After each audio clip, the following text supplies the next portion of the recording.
Bien-aimés dans le Seigneur, nous vous saluons dans le nom du Seigneur Christ et bienvenue dans ce énième numéro de questions et réponses.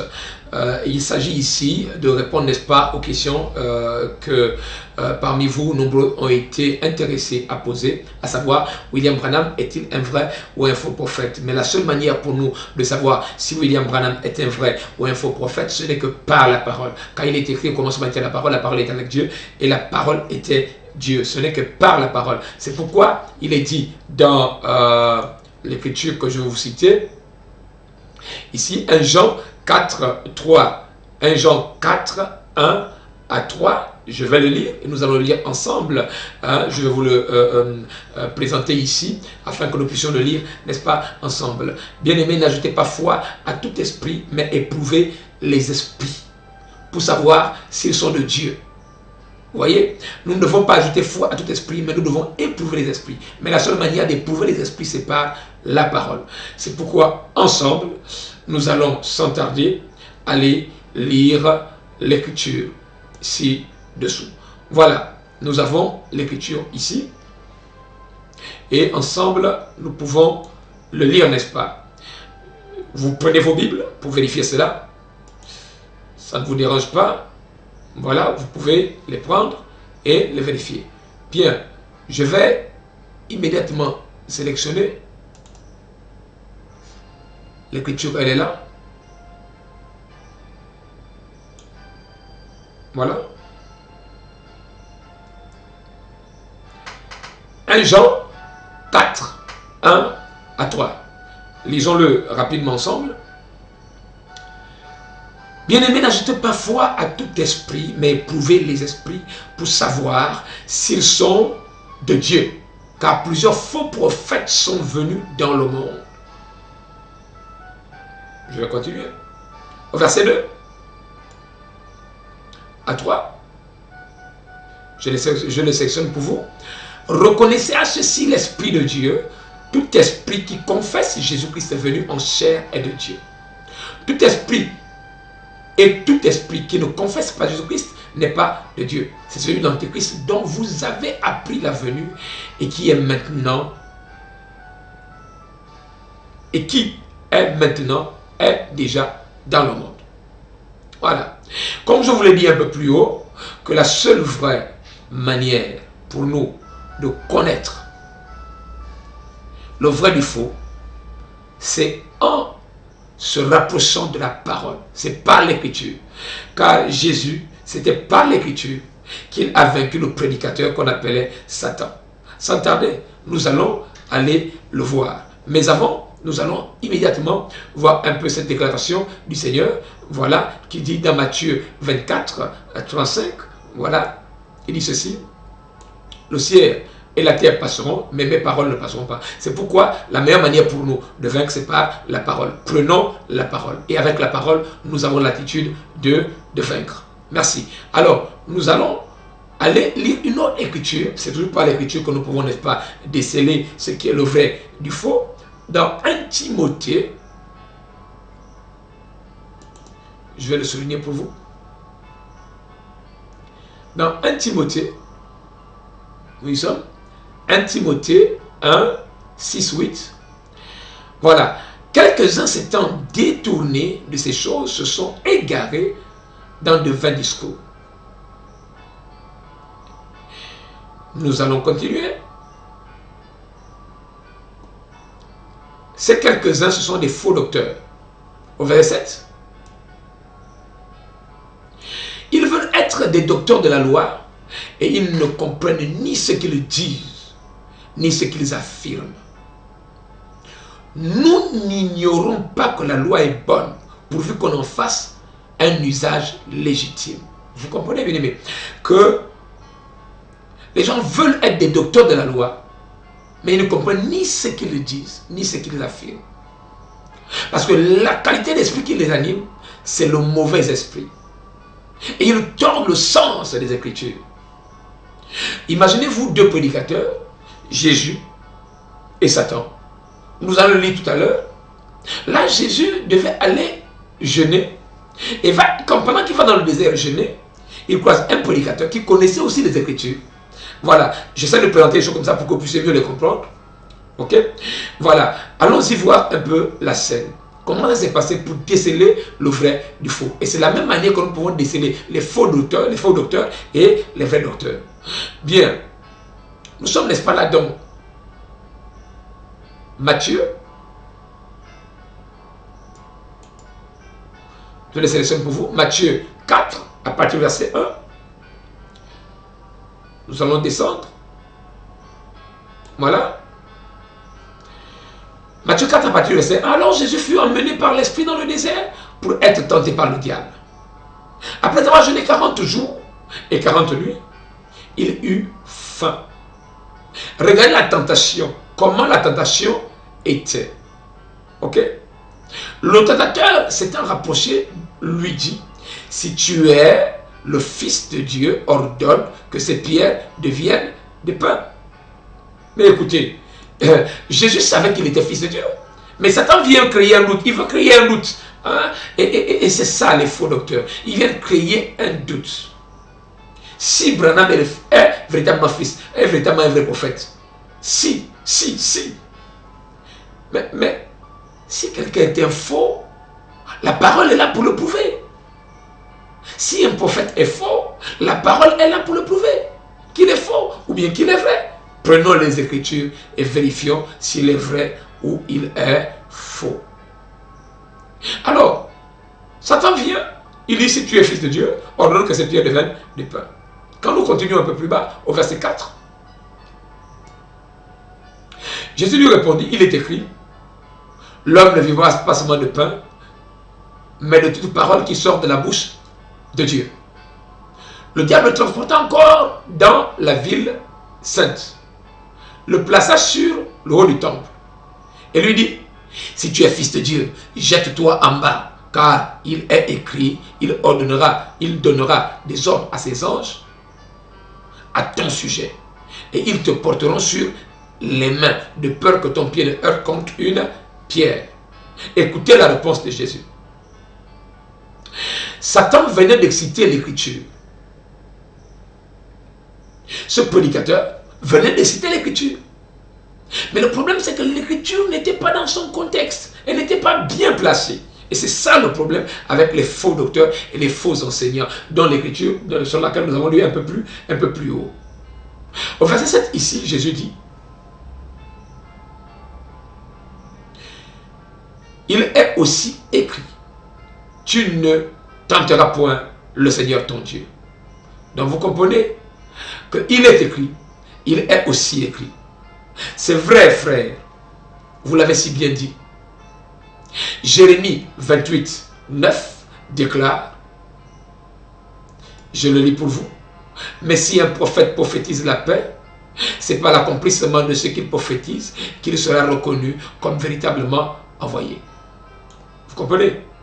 Ça veut dire que si ça ne s'accomplit pas, il n'est pas un vrai prophète. Si ça s'accomplit, il est un vrai prophète. C'est ce que la parole dit. Et quand la parole parle, nous tous nous taisons et nous donnons raison à la parole. Mais Satan avait cité la parole. Mais Jésus a aussi dit, il est aussi écrit.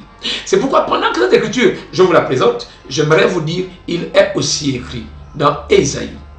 Je vous l'ai dit dans 2 Rois du verset 2, donc 2 Rois du verset, le chapitre 20. Voilà, 2 Rois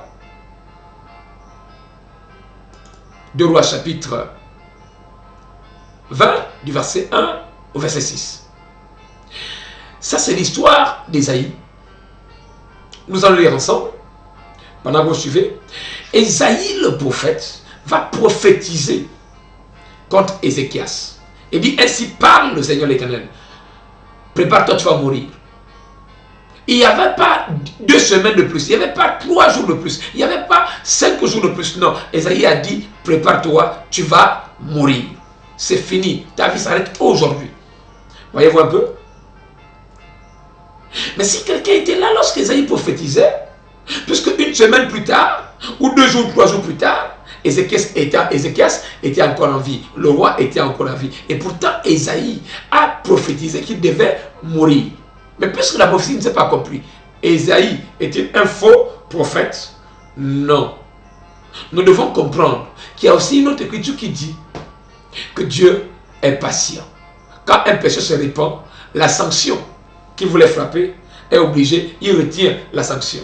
Nous allons voir tout cela dans les Écritures. Mais pour le moment, allons-y lire l'écriture d'Ézéchias qui est devant nous. Donc 2 Rois 20, du verset 1 au verset 6. Ok, lisons cela ensemble.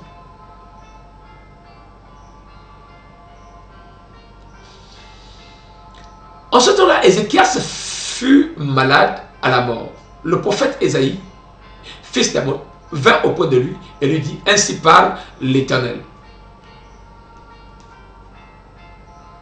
Donne tes ordres à ta maison, car tu vas mourir.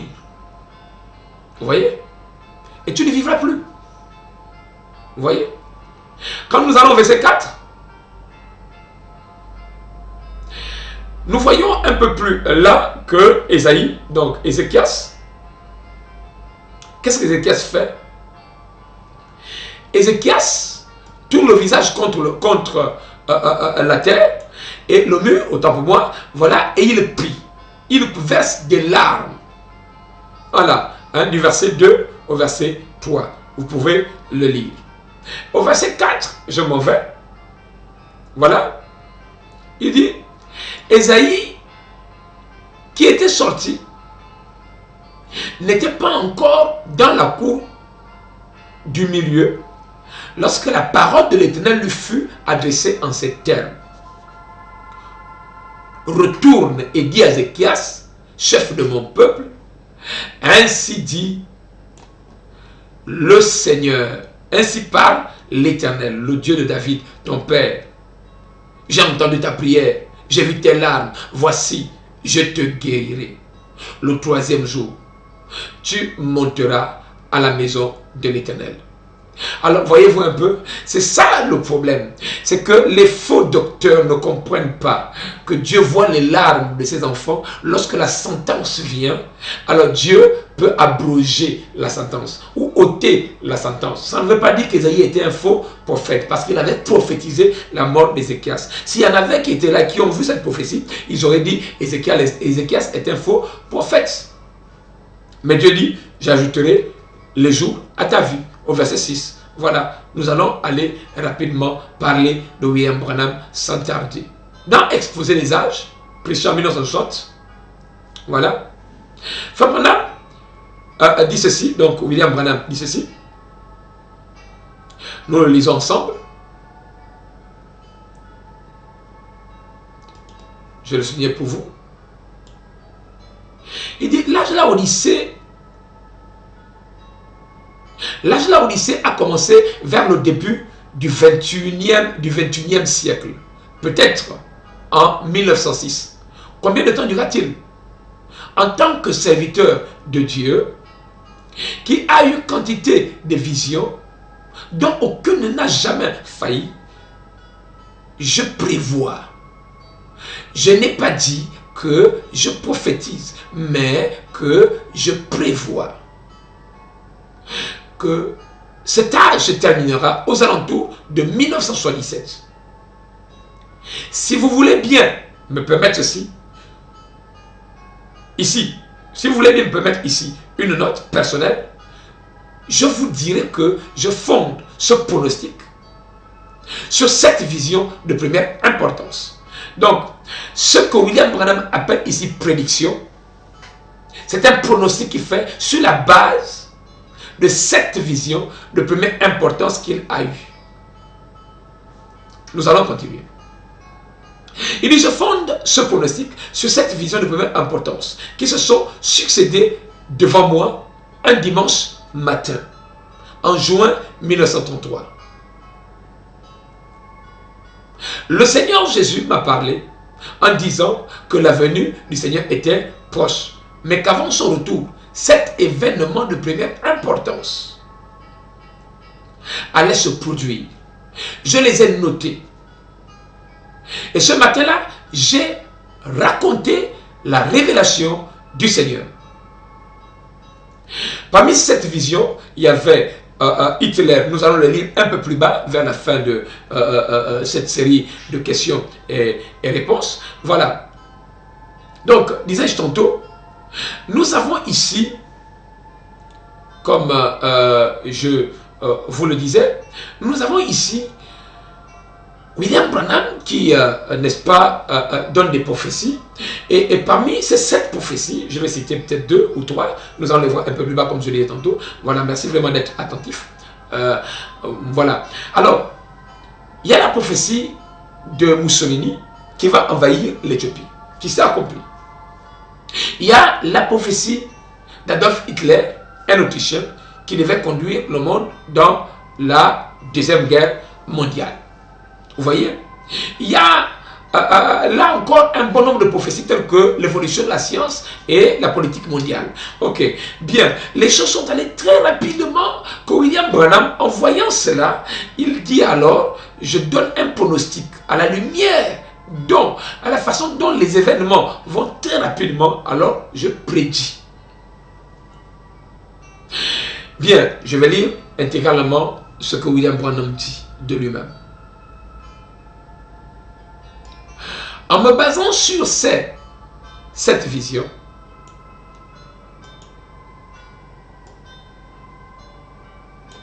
ok, en me basant sur cette vision, ainsi que sur les changements rapides qui ont bouleversé le monde depuis 50 ans, je prévois, je ne prophétise pas, que ces visions se seront toutes accomplies d'ici 1977.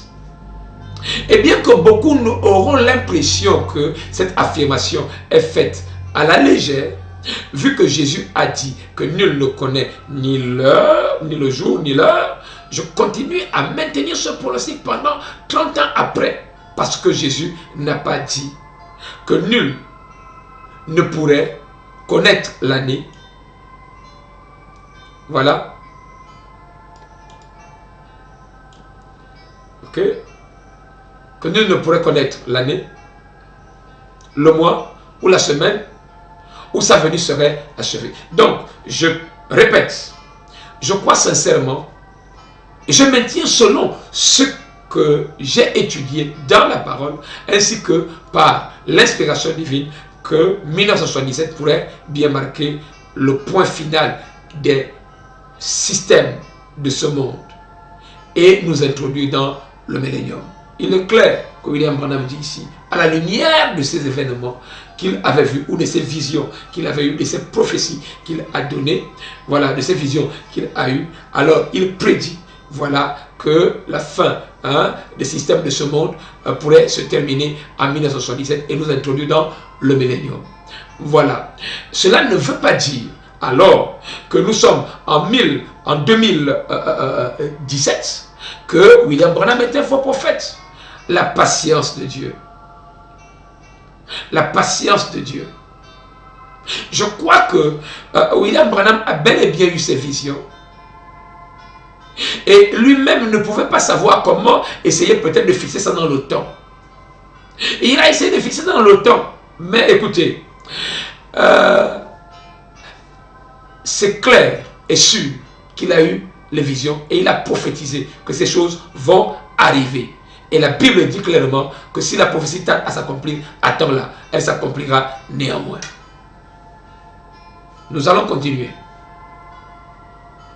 Que direz-vous de la prophétie de Jésus quand il parlait de la destruction de Jérusalem dans Luc 21? Voyez-vous, nous allons le lire ensemble. Je préfère vous présenter un peu tous ces événements afin que vous puissiez mieux comprendre. Et merci pour votre bonne compréhension, chers frères et sœurs. Parce que la parole, c'est importante. Ok, allons-y. Luc 21, 20. Lorsque vous verrez Jérusalem investie par des armées, sachez alors que sa désolation est proche.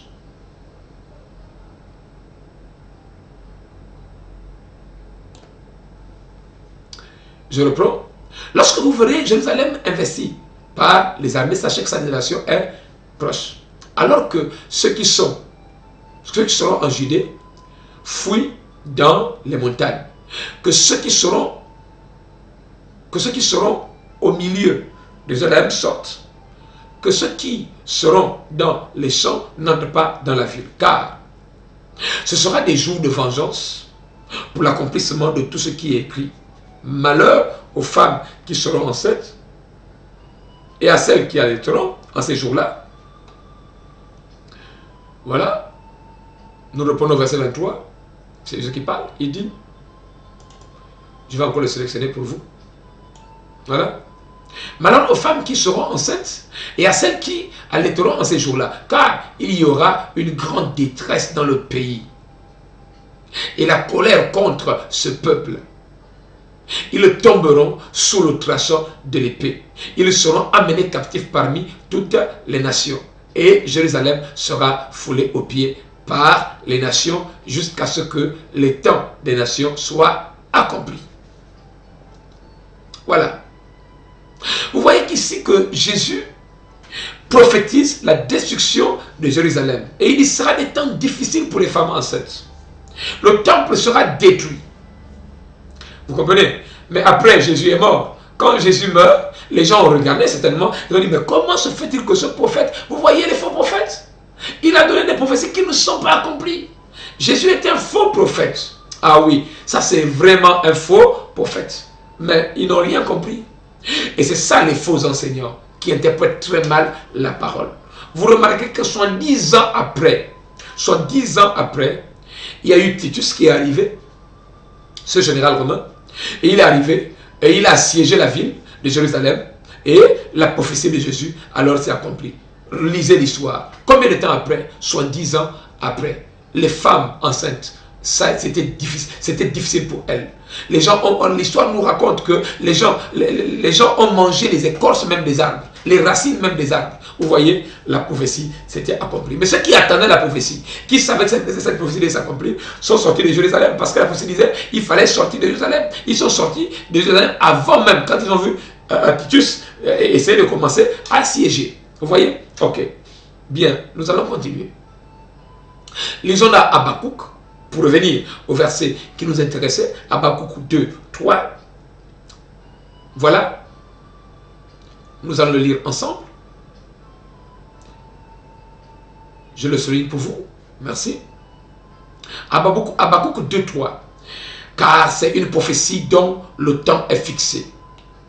Elle marche vers son terme. Elle ne mentira pas. Je souhaiterais que tu dises elle ne mentira pas. Je souhaiterais que tu lises également cette écriture. Si elle tarde, et voilà. Donc il peut arriver qu'une prophétie tarde. Le prophète a prophétisé. C'est un prophète. Il peut prophétiser comme Ésaïe a prophétisé. Voilà. Comme plusieurs ont prophétisé. Comme Jonas d'ailleurs. Nous allons le voir. A prophétisé. Et comme Jean a prophétisé. Comme plusieurs. Mais une prophétie peut tarder à s'accomplir.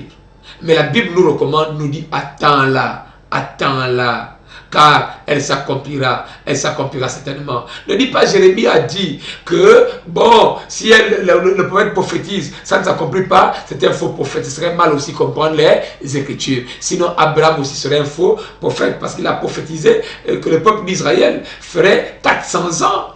Nous allons le lire tout à l'heure. Voilà, mais ils ont fait plus de 400 ans. Nous allons continuer. Ok. 1 Pierre 3, 18, 20. Je crois que j'avais déjà fini de lire Habakkuk 2, 3. Nous sommes dans 1 Pierre 3, 18, 20. Christ aussi a souffert une fois pour les péchés, lui juste pour les injustes, afin de nous amener à Dieu, ayant été mis à mort quant à la chair, mais ayant été rendu vivant quant à l'esprit. Au verset 9, 19, je vous l'ai dit.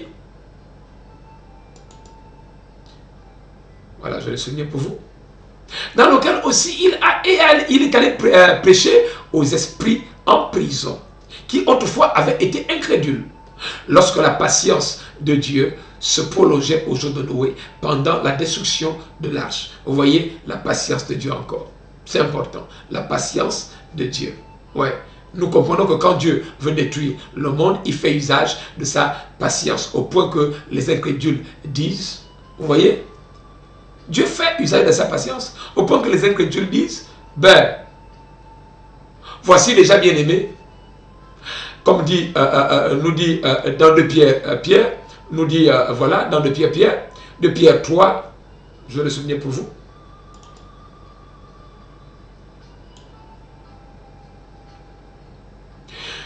De Pierre 3, 1, et ensuite 4, et les versets 8 et 11. Lisons le verset 1 jusqu'au verset 2.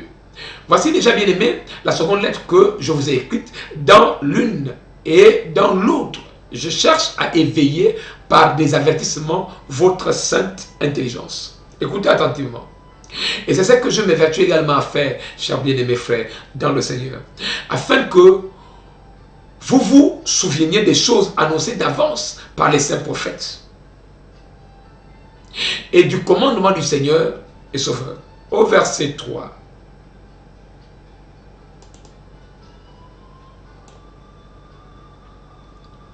Enseigné par les apôtres, sachant avant tout que dans les derniers jours, il viendra des moqueurs. Écoutez bien attentivement, des moqueurs. Ces moqueurs, ça ne veut pas dire qu'ils ne connaîtront pas les Écritures. Satan, d'ailleurs, quand il vient tenter Jésus, il connaissait les Écritures. Voilà, mais ils placeront très mal les Écritures. C'est ça les faux enseignants. Ok, je vais continuer. Il viendra des moqueurs avec leur raillerie, marchant selon leur propre convoitise. Vous voyez un peu? Selon leur propre penchant. Ils disent, où est la promesse de son avènement? Car depuis que les pères sont morts, tout demeure comme dès le commencement de la création. En d'autres termes, depuis que Branham a prophétisé la fin du monde en 1977, tout demeure pareil. Donc Branham est un faux prophète. Vous voyez? Mais ce n'est pas comme cela qu'on juge les affaires de Dieu. Non, il faut attendre la prophétie. Elle va trouver son accomplissement. Au verset 9, je vais vous le lire.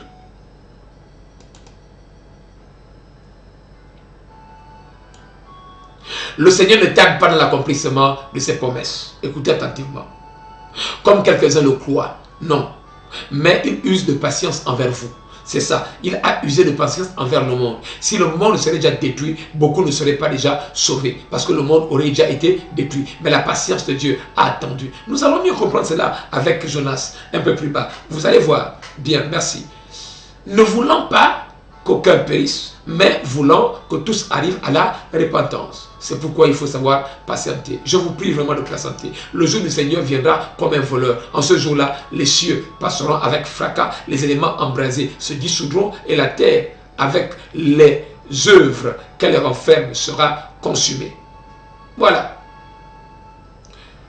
Donc, attendez les prophéties. Vous me direz que la Bible déclare, dans Deutéronome 18, 20 à 22, nous allons le lire, mais un prophète qui aura l'audace de dire en mon nom une parole. Je souligne cela. Voilà. Voilà, vous me direz, mais il est écrit que dans Deutéronome 18, 20 à 22, mais le prophète qui aura l'audace de dire en mon nom une parole que je ne lui aurai point commandé de dire, ou qui parlera au nom d'autre Dieu, ce prophète-là sera puni de mort. J'aimerais quand même apporter la précision ici, chers bien-aimés, dans ce passage que nous voulons lire. Il y a deux hypothèses ici. Il y a un prophète qui prend, c'est un vrai prophète, mais il a pris l'audace, donc par lui-même. Ce n'est pas qu'il est un faux prophète, non, il est un vrai prophète, mais par lui-même, il a pris l'audace de dire, voilà, une chose, voilà, et qui d'apparence n'a pas eu son accomplissement. Ça ne veut pas dire que c'est un faux prophète, non, c'est un vrai prophète, mais son audace l'a amené à dire quelque chose d'autre. Et ici, il y a aussi l'autre volet, c'est qu'il y a un autre prophète qui lui adore d'autres dieux. Voilà, qui lui adore d'autres dieux. Vous comprenez? Et celui-là qui adore d'autres dieux, il lui arrive également de prophétiser et la chose ne s'accomplit pas. Parce que si en termes de prophétie, nous disons que bien tous ceux qui prophétisent et dont la prophétie s'accomplisse sont des vrais prophètes, je vous dirais que les Nganga donnent des prophéties, hein, et qui s'accomplissent. Hein. Sont-ils de vrais prophètes? Non. Vous me direz, non, mais c'est des Nganga. Ah bon, il y a beaucoup de prédicateurs Nganga aujourd'hui dans les églises. Ils sont nombreux. Eh oui, ils sont nombreux. Mais comment savoir? Comment déceler? Comment discerner? C'est toujours par la parole et par les Écritures. Donc c'est dit que pour discerner le vrai du faux, revenez toujours par la parole. Ce n'est que par la parole que nous pouvons les confronter. Ok. Nous allons continuer à lire. Peut-être diras-tu, nous sommes au verset 21.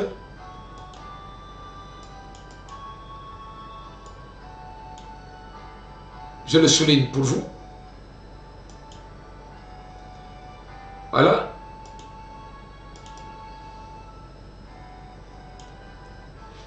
Ok, merci. Peut-être diras-tu, dans ton cœur, comment connaîtrons-nous la parole que l'Éternel n'aura point dite? Au verset 2.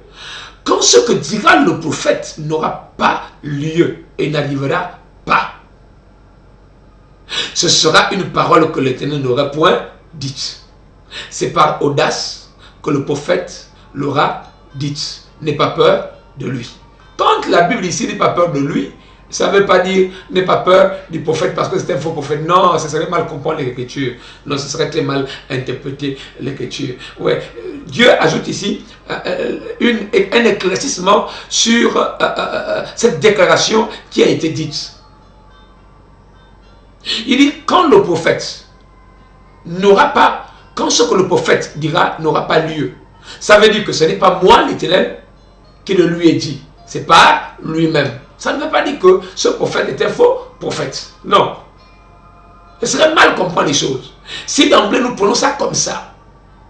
Sinon, Ésaïe qui a prophétisé la prophétie de la mort d'Ézéchias, il n'est pas mort, c'est un faux prophète. Alors, ce serait mal comprendre les Écritures. Voilà.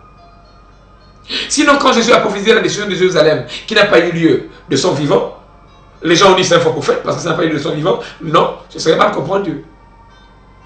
Voilà. Donc, nous voyons alors qu'il est vrai, il est écrit, que quand la prophétie de ce prophète viendra, oui, je vais le dire clairement, comme il est écrit ici, voilà, peut-être dira-t-on dans ton cœur, diras-tu dans ton cœur, comment connaîtrons-nous les paroles que l'Éternel n'aurait point dites. Là, ce n'est pas comment connaîtrons-nous que ce prophète est un faux prophète. Non. Comment connaîtrons-nous que ces paroles-là, ce n'est pas Dieu qui les a dites, que c'est l'homme lui-même qui a dit ça. Car il faut savoir dissocier le prophète de l'homme. C'est important. Ok. Bien. C'est quand ce que dira le prophète n'aura pas lieu. Là, à partir de ce moment, c'est l'homme qui a dit, ce n'est pas Dieu, ce n'est pas le Saint-Esprit qui a parlé. Parce que le Saint-Esprit, évidemment, ne ment pas et ne se trompe pas. Voilà. Si vous ne comprenez pas cette écriture, mieux, je m'avais encore mieux vous faire comprendre un peu par une autre écriture. Car une écriture complète, une autre écriture pour une meilleure compréhension. Et merci pour être vraiment câblé. Voilà, nous sommes dans Jonas. Jonas 3, du verset 1 au verset 6. Parlons un peu de cet homme de Jonas. La Bible dit que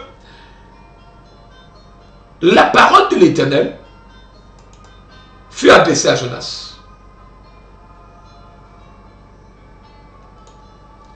Voilà. La parole de l'Éternel fut adressée à Jonas. Nous sommes dans Jonas 3, du verset 1 au verset 6. Donc au verset 2, il dit, lisons-le, lève-toi, va à Ninive, la grande ville, et proclame-y la publication que je t'ordonne. Vous comprenez? Au verset 3, au verset 4, c'est Dieu qui dit. Hein? Donc quand Jonas s'en va, au verset 4, je vais le souligner, Jonas fit d'abord dans la ville une journée de marche. Il déclara et disait, encore 40 jours et Ninive va être détruite. Écoutez la prédication de Jonas. Écoutez l'ainsi dit le Seigneur de Jonas. Ainsi dit le Seigneur, 40 jours seulement, dans 40 jours, tout ce qui... Mais rassurez-vous que la ville de Ninive ici va être détruite. Mes chers frères et sœurs, je vous assure, 40 jours sont passés, la ville n'a pas été détruite. Vous avez dit que les prédictions de Jonas ont été fausses? Non, ce serait mal comprendre Dieu. Ce serait très mal comprendre Dieu. Vous allez dire non, mais parce que ça c'est dans la Bible. Ça c'est comme ça c'était dans la Bible. Alors nous comprenons que Jonas était un vrai prophète, même s'il avait dit ça. Non, non, non, ce serait mal comprendre Dieu. Ne me dites pas que le Saint-Esprit se limite seulement dans les rouleaux et que après ces événements-là, aujourd'hui le Saint-Esprit n'existe plus. Non, ce serait mal comprendre Dieu. Voilà, Jonas a bel et bien donné les détails. Dans 40 jours, comme William Branham ici donne, il dit, je prédis qu'en 1977, ce sera la fin des systèmes de ce monde et nous entrerons dans le millénium. Voilà, Jonas a bien prédit que ici, dans 40 jours, la ville n'y va être détruite. Mais, à votre grande surprise, Jonas sait et que la ville de Ninive n'a pas été détruite. Voilà, c'en est ainsi. Vous lirez le verset 5, le verset 6. Voilà. Pour lire, je vais vous le lire, les versets 4, le chapitre 4, les versets 1 et 4. Voilà. Je le souligne pour vous. Et je le lis. Jonas 4, du verset 1 au verset 4. Cela des plus forts à Jonas, et il fut hérité. Quand vous lisez la suite, vous voyez que la ville de Ninive n'a pas été détruite. Jonas connaissait les Écritures, comme nous avons cité un peu plus haut. Quand ce que dira le prophète n'arrivera pas, c'est pas sa propre audace. Il connaissait les Écritures. C'est un mec qui s'est dit, ah mon Dieu, mais les gens vont dire comment? Que je suis un faux prophète ou comment? Jonas fut irrité. Et écoutez la réponse de Jonas. Il implora l'Éternel et dit, ah Éternel, n'est-ce pas ce que je disais quand j'étais encore dans mon beau pays, c'est ce que je voulais prévenir en fuyant à Tarsis. En d'autres termes, je ne voulais pas venir prophétiser. Parce que si je prophétisais, c'est ça que je voulais éviter, les choses de la honte, afin que les gens me disent, oh non, Jonas est un faux prophète. Je ne voulais pas ça, Seigneur. Regarde, maintenant j'ai prophétisé 40 jours. 40 jours, écoutez. Dans 40 jours, mais les 40 jours sont passés, tu n'as pas détruit la ville de Ninive. Jonas a oublié que les gens se sont repentis. À cause de la repentance des gens, Dieu alors, qu'est-ce qu'il a fait? Il a augmenté, comme il l'a fait pour Ézéchias, le nombre d'années. Et c'est ainsi, quand la sentence tombe, avant, quand les gens se repentent, alors qu'est-ce que Dieu fait? Il ne retranche pas le nombre d'années, mais il augmente. Voilà, pour donner encore du temps aux gens, non seulement par patience, du temps aux gens, voilà, de se repentir, pour ceux qui ne sont pas encore repentis, ainsi de suite. Voilà, je crois que cette écriture de Jonas vraiment nous interpelle, afin d'avoir la bonne compréhension de la parole. Et merci d'avoir suivi jusqu'à ce niveau, pour avoir une très bonne compréhension. Vous comprenez, Jonas, après, il était tellement en colère que la Bible dit au verset 3, voilà, il dit même à l'Éternel, maintenant Éternel, prends-moi la vie. La mort m'est préférable à la vie. L'Éternel lui répondit, tu fais bien de t'irriter. En d'autres termes, tu as raison, Jonas, de t'irriter. Moi-même, Dieu lui dit, tu fais bien de t'irriter. Tu as raison de t'irriter. C'est moi-même qui ai dit dans ma parole ceci. C'est moi-même qui ai dit dans ma parole. Dieu n'était pas souverain, frère, chers frères et sœurs. Dieu n'est-il pas souverain? Il est souverain. Et dans sa souveraineté, Dieu peut changer le cours des événements. Revenons alors à la 6e prophétie de William Branham, parlant de la femme qui devait monter ou avoir un grand pouvoir aux États-Unis. Nous sommes dans l'exposé des âges de l'Église. L'âge de la Odyssée, prêché en 1960. Puis, je vais souligner cela pour vous.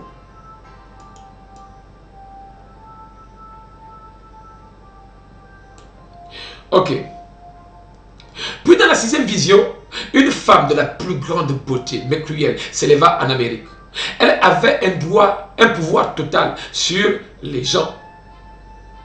Je crus qu'il s'agissait de la montée de l'Église catholique romaine, mais je savais que c'était peut-être la vision d'une femme qui allait prendre un grand pouvoir en Amérique grâce aux droits des femmes.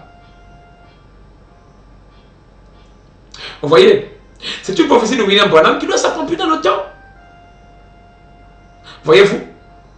Bien, quand une prophétie est donnée, elle a une double connotation. Je vais quand même vous le dire.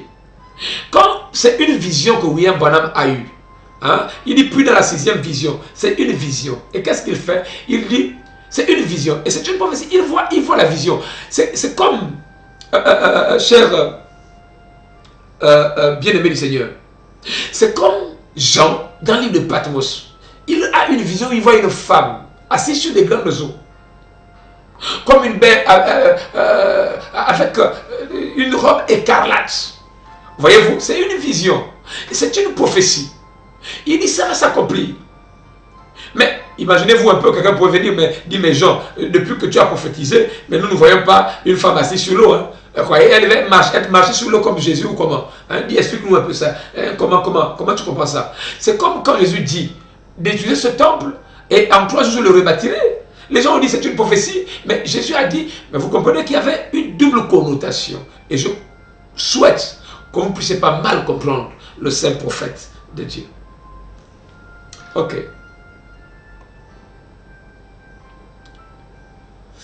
Voilà l'écriture dont je citais tout à l'heure, à propos de Jésus, dans Jean 2. Je vais le souligner pour vous. Dans Jean 2, Jésus leur répondit, détruisez ce temple et en 3 jours je le relèverai. Les Juifs dirent, il a fallu 40 ans pour bâtir ce temple. Et toi, en 3 jours, tu le relèveras. Mais il parlait du temple de son corps. C'est pourquoi, lorsqu'il fut ressuscité des morts, ses disciples se souvinrent qu'il avait dit cela. Ils crurent à l'écriture et à la parole que Jésus avait dite. Vous voyez, c'est après la résurrection qu'ils comprennent. Donc, il y en a qui comprennent tardivement. Vous comprenez? Jésus a bel et bien eu il a bien et bien prophétisé. Il détruisait ce temple. C'est comme une prophétie. C'est une prophétie d'hiver tantôt. Oui, détruisez le temple, mais en 3 jours, je vais le rebâtir. Ils ont dit comment? C'est un il a prophétisé. Le temple a pris du temps. Il va le rebâtir comment? Le temple est là. Vous voyez? Alors, n'interprétons pas mal les choses et comprenons très bien les choses. Une vision, une prophétie, une vision, quand elle vient, elle a une double connotation. Et c'est important, tant dans le naturel et tant dans le spirituel. Et vous voyez, le temple, dans le naturel, c'est le temple de Jérusalem. Dans le spirituel, c'était le corps, bien sûr, de Jésus, qui devait être détruit. Et en 3 jours, il devait le rebâtir, c'est-à-dire ressusciter. Et le temple, dans le naturel, devait bel et bien être détruit. Mais lorsque les 2 oliviers devaient revenir, normalement, alors la Bible nous dit que le temple sera reconstruit. Bien, nous allons continuer.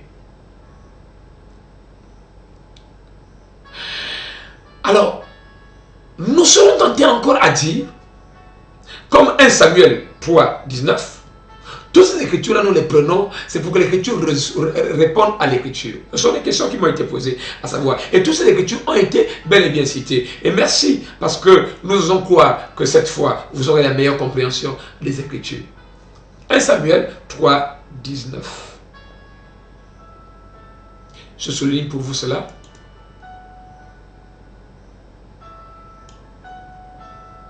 Samuel grandissait et les paroles de l'Éternel, et l'Éternel était avec lui. Il ne laissa tomber à terre aucune de ses paroles. Vous voyez, c'est pourquoi il est écrit comme ça, 1 Samuel 3, 19, que l'Éternel ne laisse tomber aucune des paroles de ses prophètes. Aucune, aucune. Mais vous comprenez que la parole de Jonas sur 40 jours, où est-elle partie? Est-elle tombée? La parole d'Ésaïe sur la mort du roi d'Ézéchias, est-elle tombée? Alors, il faut que l'écriture réponde à l'écriture. C'est pourquoi il y a la bonne compréhension de la parole. Car la mauvaise compréhension de la parole, la mauvaise interprétation de la parole nous amène automatiquement sur un chemin qui n'est pas le chemin de la vie.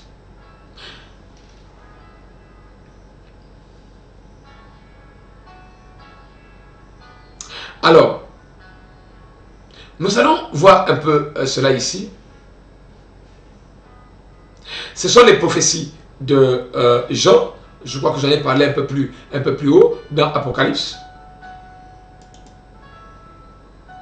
Voilà. Puis, dans Apocalypse 17:1, je vais vous le lire. Puis un des 7 anges qui tenait les 7 coupes vin et m'adressa la parole en disant, viens, je te montrerai le jugement de la grande prostituée qui est assise sur les grandes eaux.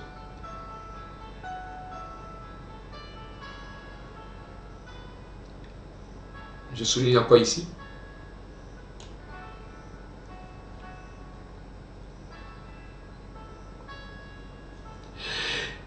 Verset 2 jusqu'au verset 4. C'est avec elle que les habitants de la terre se sont livrés à l'impudicité, et c'est du vin de son impudicité que les habitants de la terre se sont enivrés.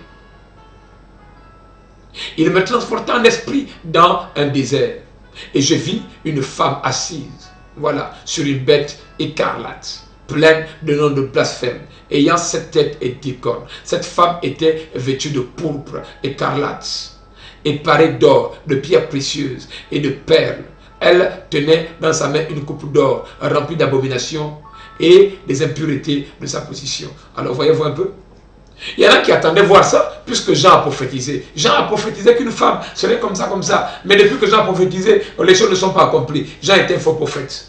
Bon, quand c'est dans la Bible comme ça, vous voyez, vous dites, bon, là, on comprend que c'était spirituellement. Nous voyons ici qu'il s'agit de la bête, il s'agit de la grande prostituée. Nous connaissons spirituellement que c'est une église, c'est une puissance religieuse. Ah oui, parce que là, c'est dans la Bible. Mais maintenant, quand un prophète vient et prophétise, comment il vous est difficile de pouvoir comprendre, chers bien-aimés, que ça a double connotation spirituelle et physique. Donc, cette femme qui doit se lever aux États-Unis, vous devez comprendre que ça doit aussi également avoir double connotation. Il s'agit ici d'une puissance, parce que les États-Unis ont été basés, c'est une nation fondée sur la foi protestante, mais lorsqu'on peut voir, et ça c'est tout récemment, vous voyez, on peut voir tout récemment, jamais, ça m'étonnerait même que déjà au Parlement américain, un haut représentant, n'est-ce pas, de la foi protestante est déjà parlé là-bas. Mais ça ne fait pas longtemps, lorsque le pape actuel a pris son mandat, voilà, il y est allé et il a parlé aux sénateurs, il a parlé au Parlement américain. Vous voyez? Bien, c'est vous dire un peu où nous en sommes. Bien, je vais continuer. Il va de soi que les femmes ont déjà eu un grand pouvoir aux États-Unis, à l'instar d'Hillary Clinton. Mais si la prophétie tarde à s'accomplir, il faut l'attendre. Elle s'accomplira néanmoins. Rappelez-vous de cela. Ok, je vais continuer pendant que nous sommes en train de nous acheminer petit à petit vers la fin. Voilà. Que dirons-nous d'Abraham? Quand il a prophétisé, voilà qu'Israël, nous sommes là dans Genèse 15, du verset 13 au verset 16. J'en parlais un peu plus haut. Abraham, il prophétise. Voilà. Ainsi dit l'Éternel. Voilà. Genèse 15, 13 à 16. L'Éternel dit à Abraham, voilà. Sache que tes descendants séjourneront dans un pays qui ne sera point à eux. Et ils seront asservis et opprimés pendant, on les opprimera pendant 400 ans. Vous voyez? Pendant combien d'années? 400 ans. Verset 16. À la 4e génération, voilà, à la 4e génération, ils reviendront ici. Car l'iniquité des Amoréens n'est pas encore à son comble. À la 4e génération, donc après, donc à 400 ans, ils ne feront pas plus de 400 ans. C'était la prophétie. Mais vous voyez, nous voyons dans Exode comment cette chose s'est accomplie mot pour mot. Nous lirons Exode. Exode 12, du verset 40 au verset Exode 12, chapitre 12, du verset 40 au verset 41. Voilà, le séjour des enfants d'Israël en Égypte fut de 430 ans. Vous voyez, il y a eu 30 ans supplémentaires. 30 ans supplémentaires.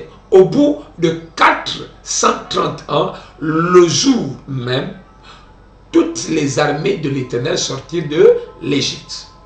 Mais quelqu'un d'incrédule pouvait s'imaginer, pouvait dire, mais oh Vous voyez les prophètes, vous avez dit qu'Abraham était un vrai prophète. Nous avons déjà fait 400 ans. Ça fait déjà 20 ans. Nous avons fait une supplémentairement en Égypte. Nous continuons à souffrir. Nous continuons à subir.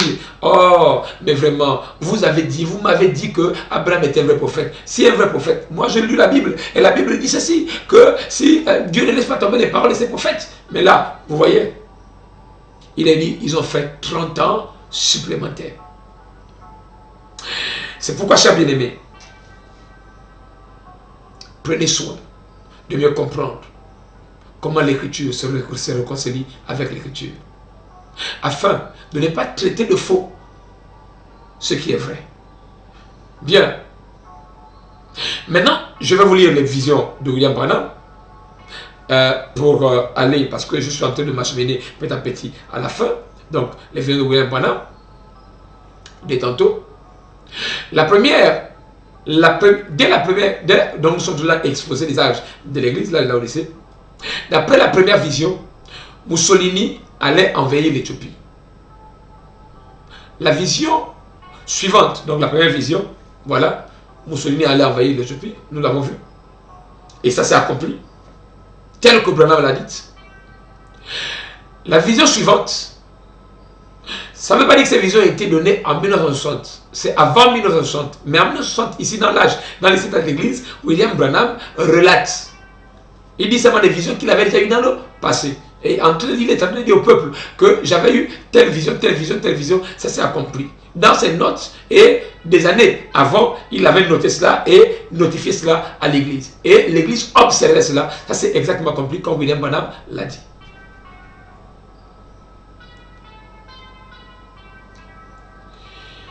La vision suivante annonçait qu'un Autrichien du nom d'Adolf Hitler s'élèverait et deviendrait le dictateur en Allemagne. Ça s'est accompli. Le domaine de la troisième vision était celui de la politique mondiale, car elle me montrait qu'il y aurait trois grands ismes, le fascisme, le nazisme, le communisme, mais que les deux premiers seraient absorbés par le troisième. La voix m'exhortait, observe la Russie, surveille le roi du Nord. Or, en ce temps-là, la Russie n'était pas encore la Russie. C'était l'Union soviétique. Et ça s'est accompli. Le fascisme a disparu, le nazisme a disparu, il ne reste plus que le communisme. Donc, dans la politique mondiale. Et nous sommes en train, la prophétie dit, observe le roi du Nord. Et pour ceux qui suivent les prophéties de William Branham, ils les observent. C'est pourquoi vous voyez que la Russie, qui est le roi du Nord, est en train de prendre l'expansion. Observe le roi du Nord. Ok, nous reviendrons là-dessus, peut-être dans notre prochain numéro. La quatrième vision montrait les grands progrès que ferait la science. Après la Deuxième Guerre mondiale, elle était couronnée par la vision d'une automobile dont la partie supérieure avait l'air d'une bulle en plastique téléguidée. Nous voyons ce type de voiture déjà aujourd'hui exister sous forme d'œufs qui sont téléguidés ou encore qui marchent. Voilà, Google et tout ça, on en fait les publicités. Il y en a qui existent déjà et tout ça. Aujourd'hui, cette prophétie est accomplie. La cinquième vision qui avait trait au problème moral de notre âge avait pour point central des femmes. Dieu me montra que les femmes commençaient à quitter leur position en recevant le droit de vote. Ensuite, elles se sont coupées les cheveux, ce qui signifie qu'elles n'étaient plus sous l'autorité de l'homme. Voilà, sous l'autorité de l'homme. Mais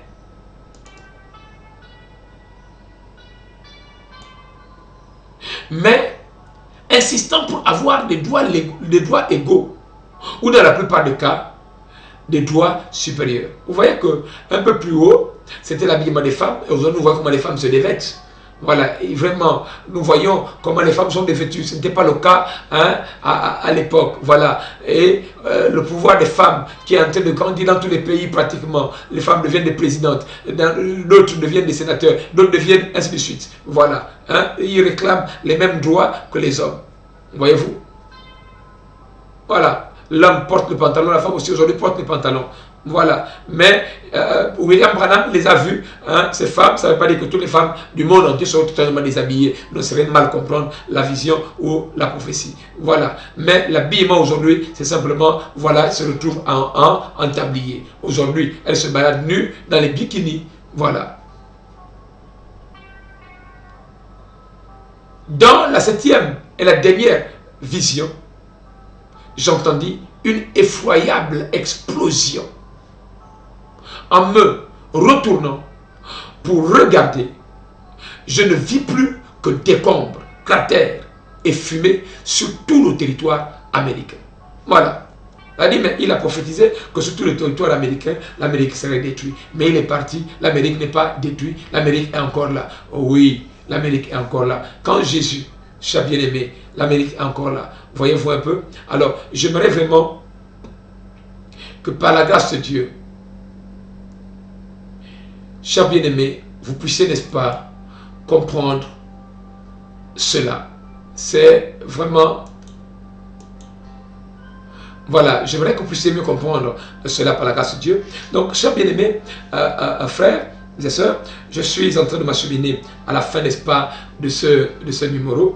Je crois que par la grâce de Dieu, vous avez été vivement édifiés, n'est-ce pas? Et il est important, comme je l'ai dit tantôt, d'avoir la bonne compréhension des Écritures. Voilà, lorsque Jonas a prophétisé sur les 40 jours de la destruction de la ville de Ninive, la ville de Ninive a subsisté. Voilà, ça fait beaucoup mal à Jonas. Mais ça ne fait pas de Jonas un faux prophète. À la lumière des Saintes Écritures, voilà, William Branham a prophétisé la destruction du continent, donc le territoire américain. Voilà, et aujourd'hui nous sommes en 2017, on dira qu'elle ne s'est pas accomplie, donc c'est un faux prophète. Non, si la prophétie tarde à s'accomplir, Habakkuk nous l'a dit, nous l'avons lu, attends la prophétie, elle s'accomplira néanmoins. C'est la patience de Dieu qui fait en sorte que cela n'est pas encore arrivé, juste pour que tu te répondes et que tu mettes ta vie en ordre. Merci d'avoir été nombreux à suivre cela et à continuer à suivre. Vraiment, que le Seigneur vous bénisse et au revoir et à bientôt.